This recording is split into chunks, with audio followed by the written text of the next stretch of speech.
Irmãos, esse texto que nós lemos é algo dito pelo profeta Isaías. Mas para quem, pastor? Esse texto, Diácono Kelmo, é para a nação de Israel.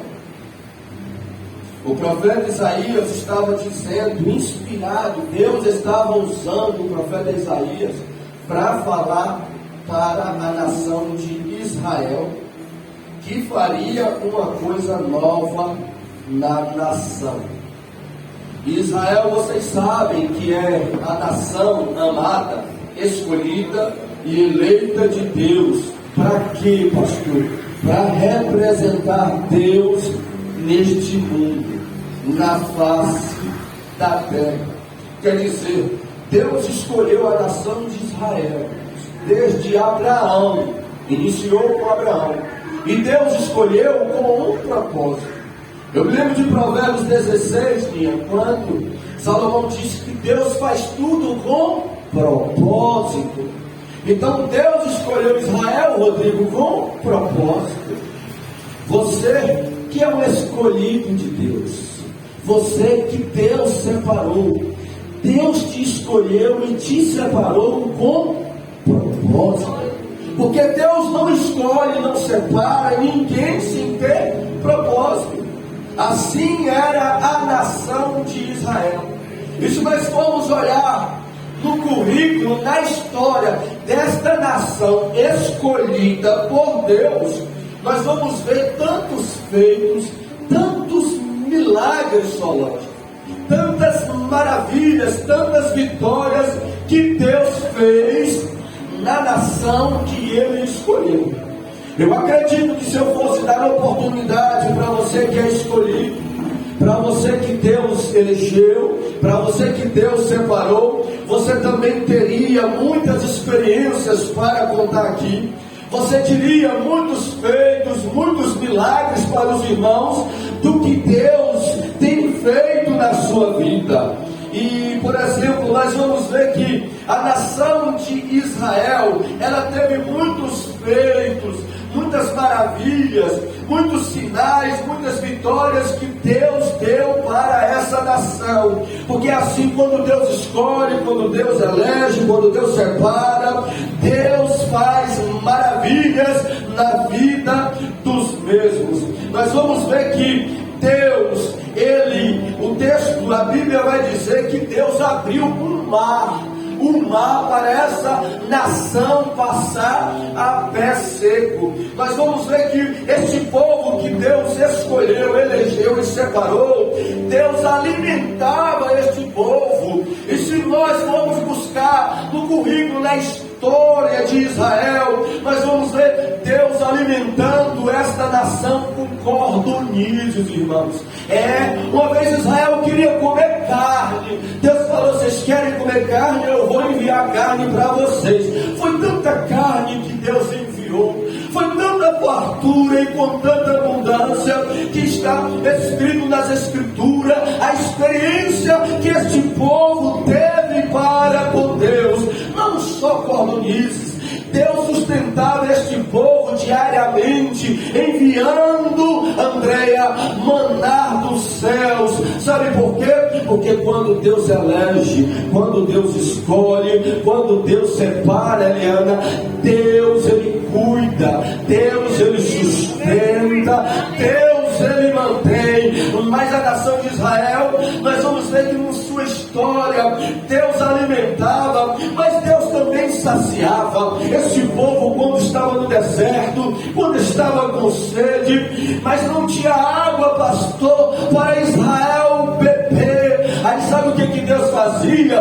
Deus fazia a água sair de uma rocha para saciar a sede do povo que Ele escolheu.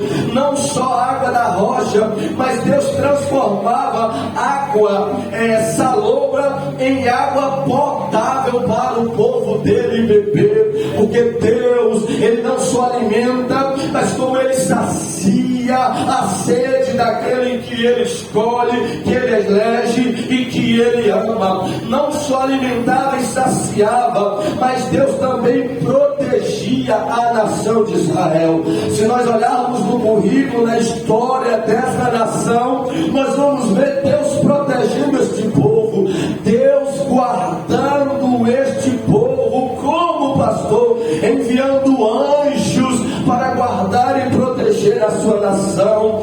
Deus à noite colocava coluna de fogo, não só anjo, mas Deus no frio do deserto colocava uma coluna de fogo para aquecer o povo dele. Deus no sol escaldante do deserto colocava uma nuvem para proteger o povo dele do calor.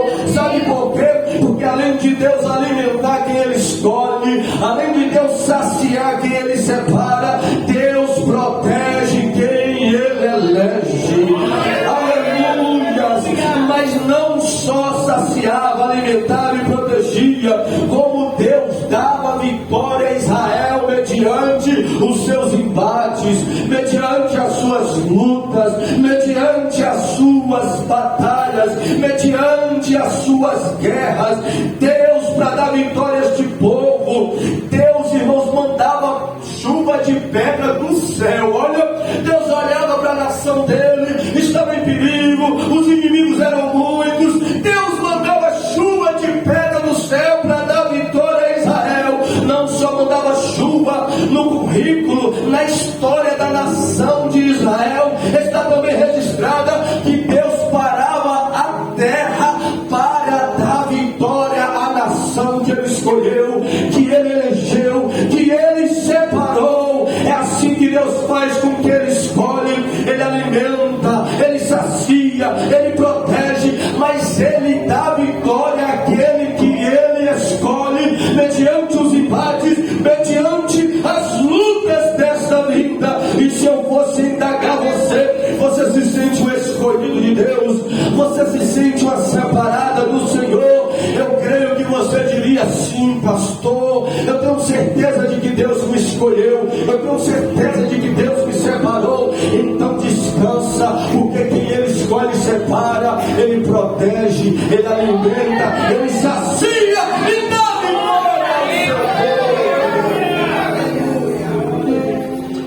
Tem vitória de Deus na sua vida nesta noite. Oh, aleluia! Você acredita? Levante as suas mãos e diga para ele: tem provisão de Deus para a sua vida nesta noite. Oh, Ronaldo, abre as suas mãos, porque o Espírito de Deus está mandando já eu profetizar sobre você, Ronaldo, que vai acontecer, Ronaldo, uma provisão da parte dele sobre a sua vida. Ele vai fazer novamente, diz o Senhor Deus. Ele irá prover, ele irá abrir, ele irá agir na sua vida, diz o Senhor. Então nós acreditamos que a nação de Israel era escolhida, eleita, amada de Deus. Deus cuidava, protegia. Mas o que estava acontecendo, irmãos, era o contrário. O que estava acontecendo com a nação de Israel não era o que era esperado. Esta nação, irmãos, que foi chamada, eu queria que você entendesse. Essa nação de Israel que foi chamada para ser livre, sabe como é que elas estavam? Estava escravizada. Esta mesma nação de Israel que foi chamada para ser alegre, estava triste. Esse povo que foi chamado por Deus para ser honrado, estava humilhado.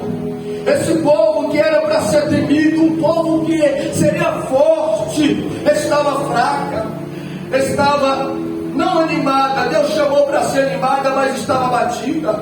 Uma nação que Deus chamou para ser próspera, estava na miséria. Uma nação que Deus chamou para ser feliz, estava deprimida. Olha que coisa! Esta nação que Deus chamou para ser referência para todas as nações de todos os mundos, todo mundo estava nessa condição, nessa situação. Estava onde, pastor? Estava na Babilônia, cativa, sem esperança, oprimida, desacreditada. Era essa a situação da nação de Israel. É lamentável. É lamentável quando nós encontramos com alguém que Deus escolheu para ser livre e tal pessoa está cativa. É triste quando nós nos deparamos com alguém que Deus separou para ser referência, para ser honrada e está humilhada e desprezada. É triste, irmãos, quando nós encontramos com alguém nessa situação, alguém que eu e você olhamos para ele, sabemos que Deus escolheu ele, que Deus separou ela, mas a vida dela não condiz com aquilo que Deus prometeu para ela. É triste, é lamentável. E no Salmo 137, no verso 1, essa nação de Israel estava lá na Babilônia. Sabe como, irmãos? Estavam tristes.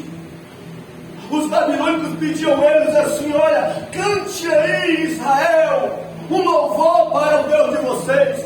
Sabe o que eles diziam no Salmo 137? Como nós podemos cantar a Deus longe da nossa terra?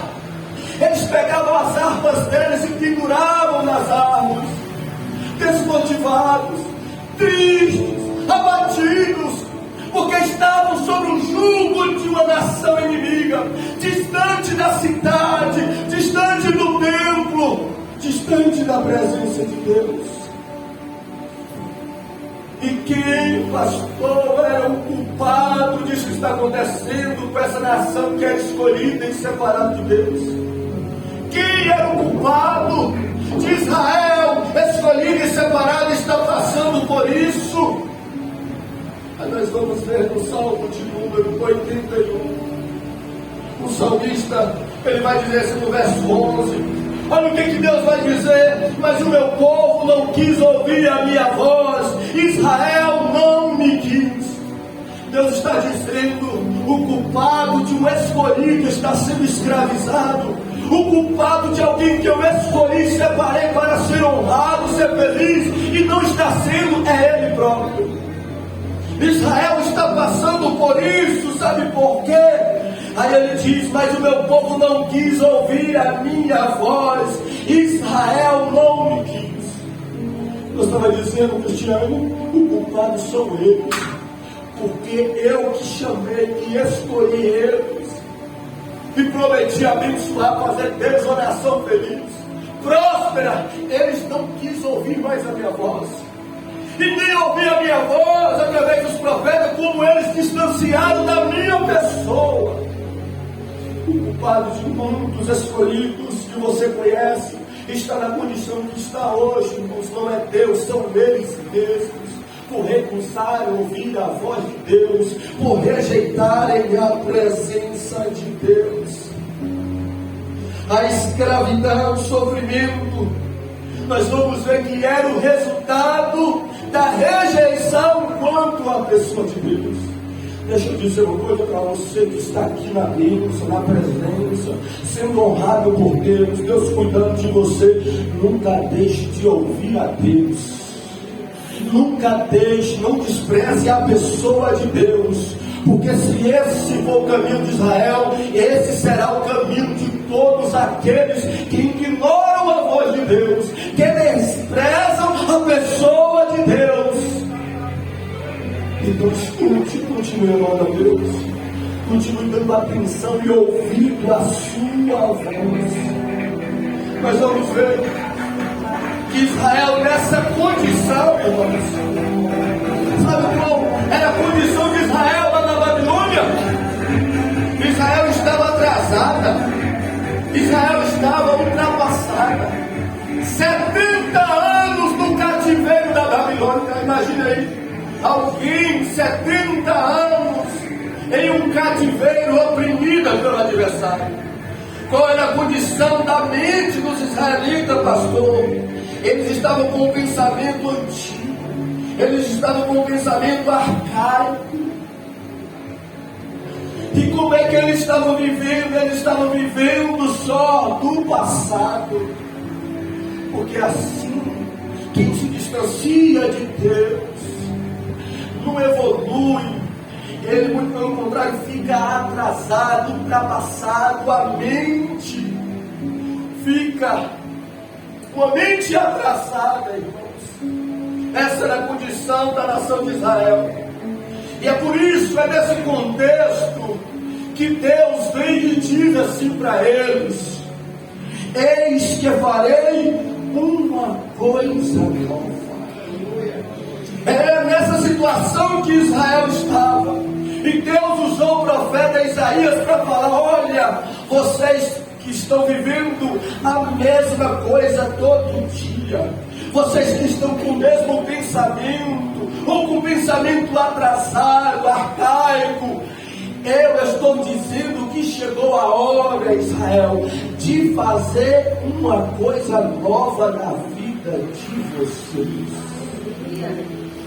E o que isso significa, pastor? Deus falar para Israel: eis que eu vou fazer uma coisa nova. Isso significa, irmãos, inovar, renovar ou recriar.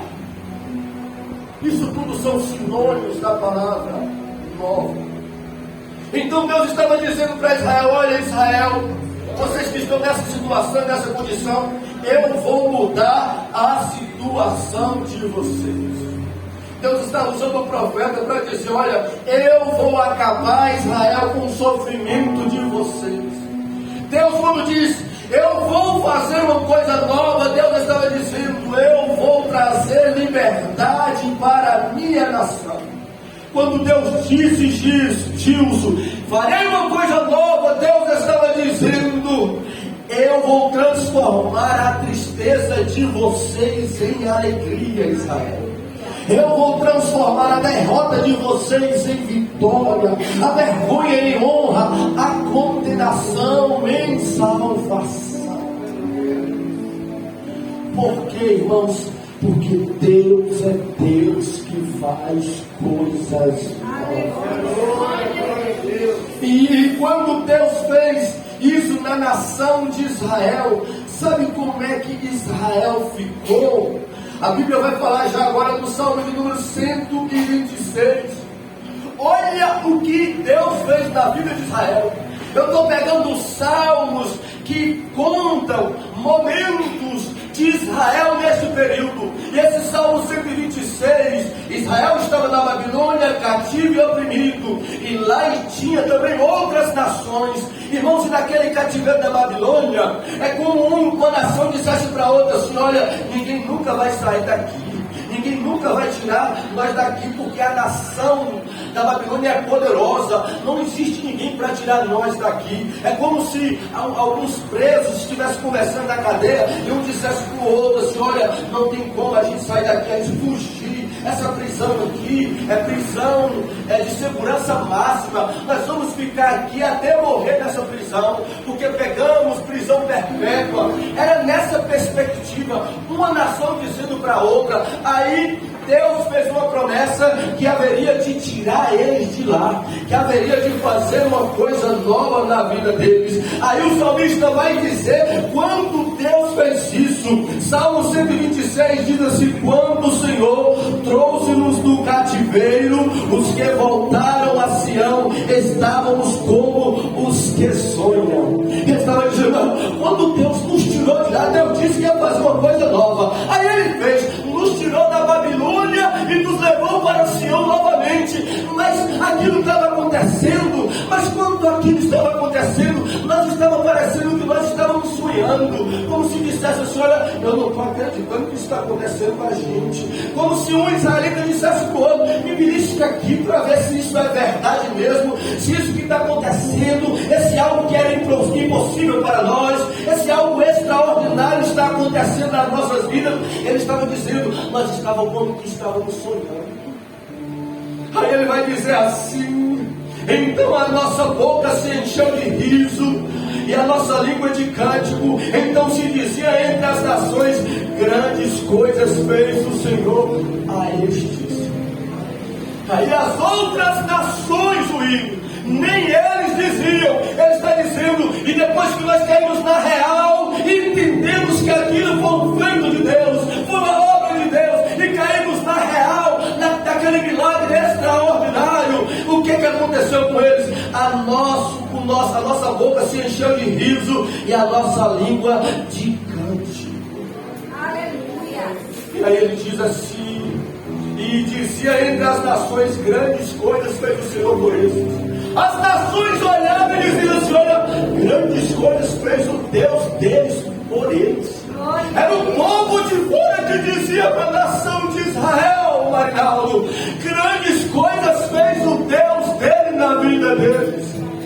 Aí o verso de número 3, ele vai dizer assim: grandes coisas fez o Senhor por nós, e por isso estamos alegres. Agora não é o povo que estava dizendo. O verso 3, o salmista vai dizer que era Israel que estava dizendo, agora reconhecendo: grandes coisas fez Deus por nós, e por isso nós estamos alegres. Deixa eu dizer para que você entenda: Deus vai fazer uma coisa nova na sua vida, e você vai pensar que você vai estar sonhando. Deus vai fazer algo tão extraordinário que você vai pedir alguém para beliscar você e vai dizer assim: eu não estou acreditando, é isso mesmo que está acontecendo na minha vida, é isso mesmo que está sucedendo na minha vida, eu não estou acreditando que isso está acontecendo. Sabe o que Deus vai fazer?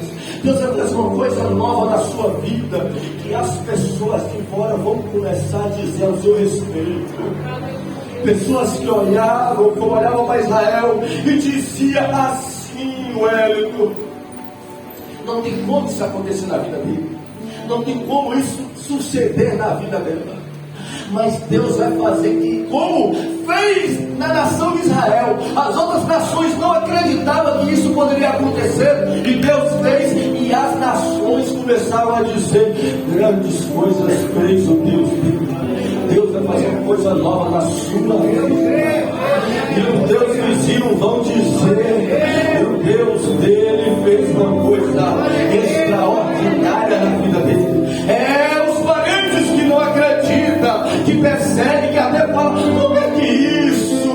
Ele vive na mesmice, ela vive na mesmice. Eles vão olhar, como diz para Israel, e vai dizer: grandes coisas o Deus dele fez na vida dele, grandes coisas o Deus dela fez na vida delas. As pessoas vão reconhecer.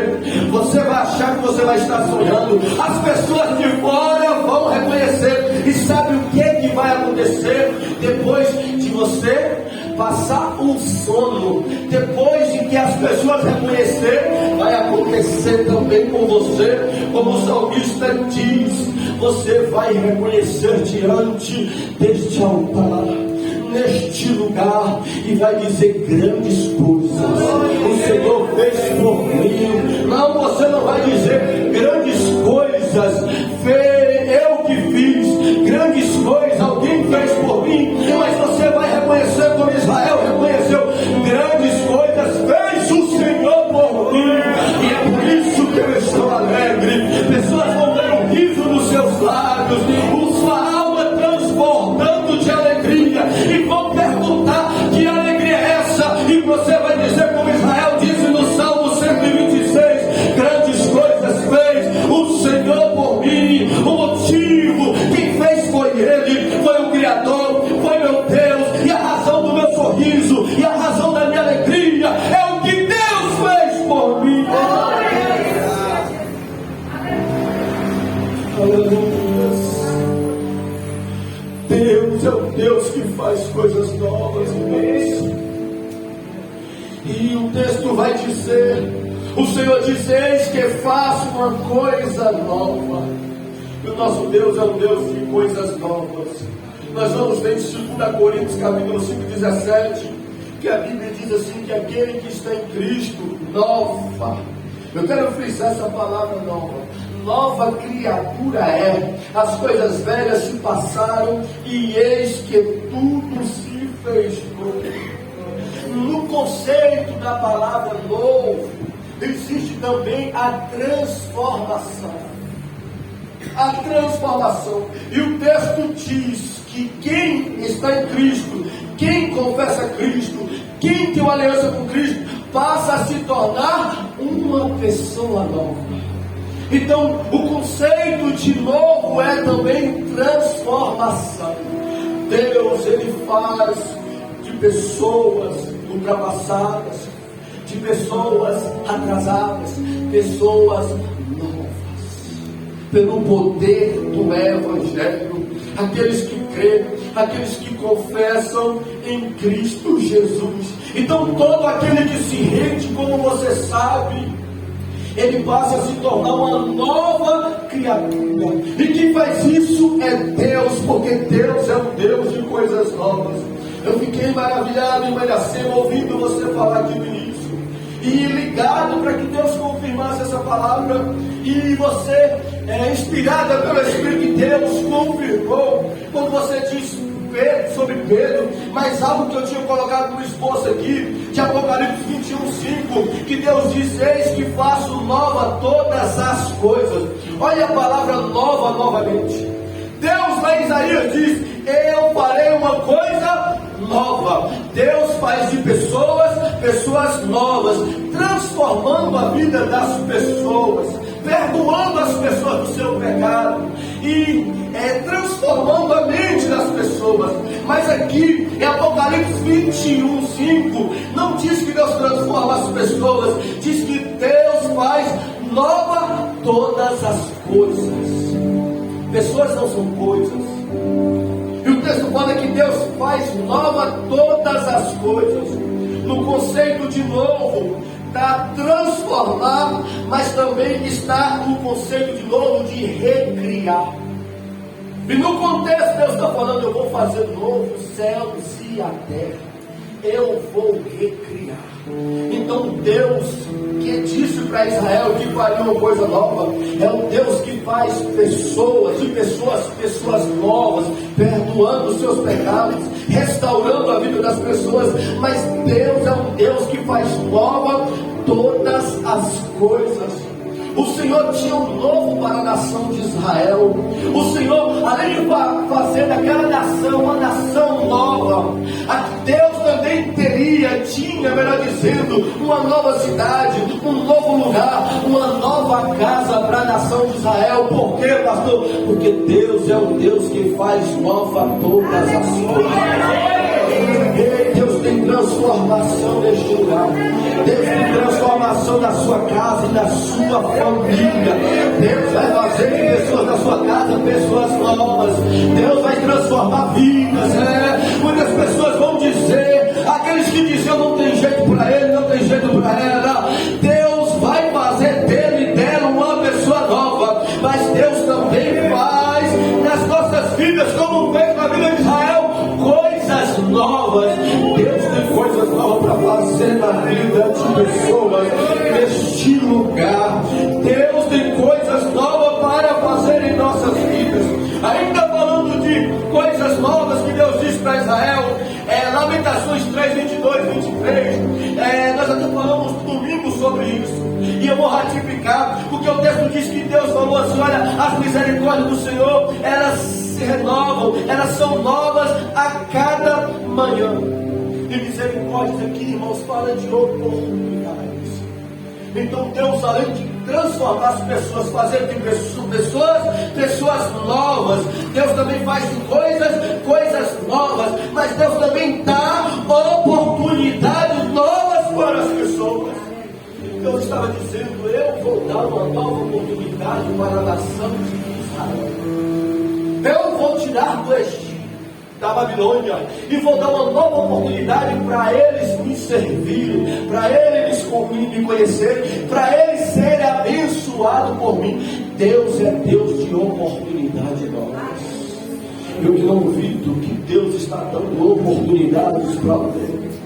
uma nova oportunidade para alguém que outrora já perdeu uma oportunidade que Deus deu para a vida dele ou dela. E Deus está dizendo, como disse para Israel: eu te darei uma nova oportunidade na sua vida. Aleluia, glória a Deus. Aleluia. Deus é Deus de coisas novas. Deus é Deus de oportunidades novas. E o texto diz no versículo 43, capítulo 19, ele diz assim no contexto: sairá a luz, porventura não sabereis, eis que porém um caminho no deserto e rios no ermo. Sairá a luz, fala do surgimento, do aparecimento do Messias. Quando esse texto fala, sairá a luz, todo judeu sabia que Deus estava falando que o Messias estava chegando, que o Messias viria para salvar Israel. Eu posso aplicar também, irmãos, que uma coisa nova vai acontecer. Que dia, como Iracema falou, não sei o dia, não sei a hora, mas vai acontecer uma coisa nova. Como essa coisa nova, pastor?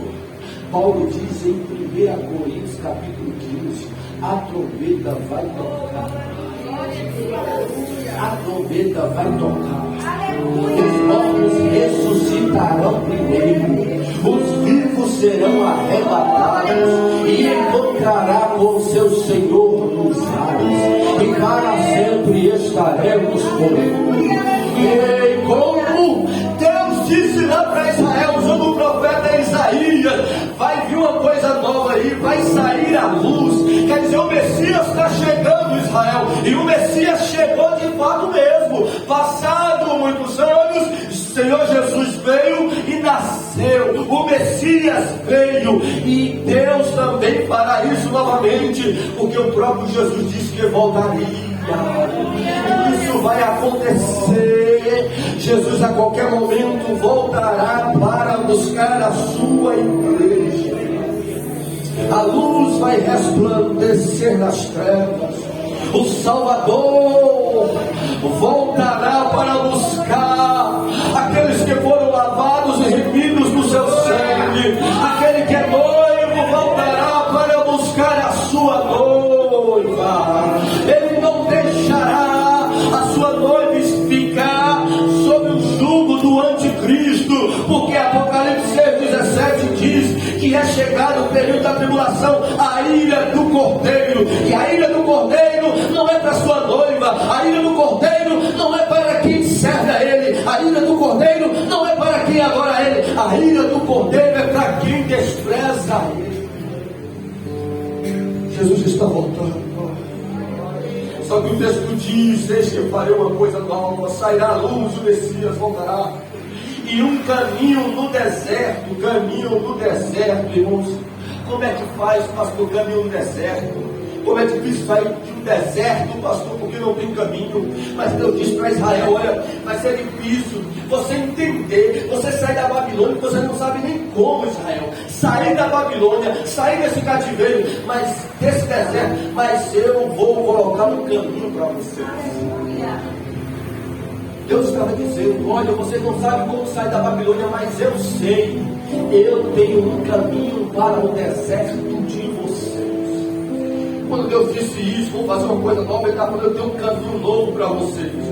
Deus estava dizendo: eu tenho uma direção, eu tenho uma rota, eu tenho um novo trajeto, eu tenho um novo destino, eu tenho um novo percurso, eu tenho um rumo para o meu povo.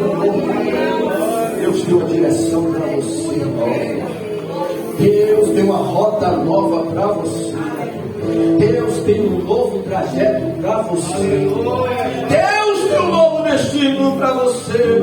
E o texto diz: além de sair a luz, além de um caminho no deserto, Deus diz: vou fazer rios no ermo. Ermo não tem rio, porque ermo é um lugar que não chove, é um lugar que não tem água, é um lugar ressequido, é um lugar morto, árido e seco. E como Deus falou, há abundância de água no ermo. Só Deus. Israel, lá na Babilônia, estava desiludido, sem esperança.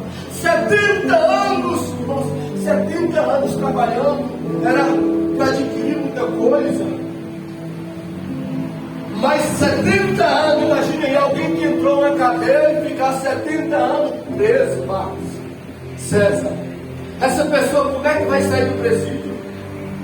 Esses 70 anos que ele poderia estar trabalhando, adquirindo bens, sendo próspero, não vai sair da cadeia, não vai sair dessa forma. Israel ia sair de lá com um ermo, sem chuva, sem rio, sem água. Só que Deus diz: eu vou fazer rios do ermo, Israel. Porque Deus estava dizendo: eu vou enviar o Messias, eu vou colocar um caminho para vocês saírem daí. E sabe o que eu vou fazer? Eu vou fazer um ermo, um rio, rios do ermo. Deus estava querendo dizer: eu vou fazer, vou dar produções para vocês, eu vou fazer de vocês próspera novamente, eu vou fazer de vocês uma nação frutífera, eu vou dar a vocês abundância, eu vou fazer que vocês tenham sucesso, eu vou fazer com que vocês vivam novamente. Só Deus para fazer o negócio desse. E por isso que ele diz: eis que faço uma coisa nova.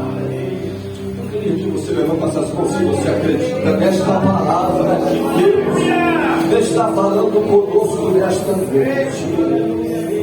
Deus tem uma direção, Deus tem uma prosperidade, Deus vai fazer frutificar, Deus tem vida com abundância. Deus vai te tirar desse deserto árido, desta situação seca, desse lugar ressequido, desse lugar sem água, sem vida. Deus vai fazer algo extraordinário, e esse algo é algo velho, pastor, não, é algo novo da parte de Deus. E se você acredita, vinde sobre os seus pés e converse com Ele neste momento, e diga para Ele que você acredita, que você espera, que você confia, que Ele fará coisas novas na sua vida. Ore, converse com Ele, aleluia, porque Deus tem coisas novas para fazer na vida de pessoas neste lugar. Deus tem coisas novas para fazer neste lugar. Me escute o que o Espírito de Deus me disse aqui. Ele não só tem coisas novas para fazer na vida de pessoas. Eu me alegro, Espírito Santo, vem ouvir isso neste momento. Ele me disse: meu servo, eu não só farei coisas novas na vida de pessoas aqui, como eu farei coisas novas neste lugar.